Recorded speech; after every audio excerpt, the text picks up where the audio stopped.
When starting a handmade business, one thing that people forget to do is to tell people what it is they do.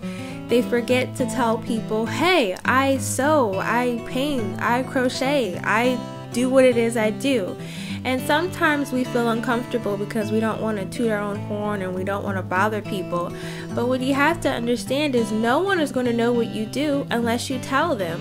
So get out there, tell people what it is you do. Never leave the house without a business card.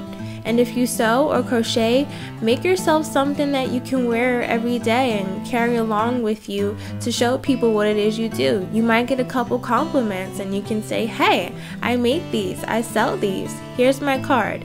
I know you might feel a little uncomfortable, but no one is going to know what it is you do unless you tell them. Thanks for watching, guys. That was my bit of advice for today.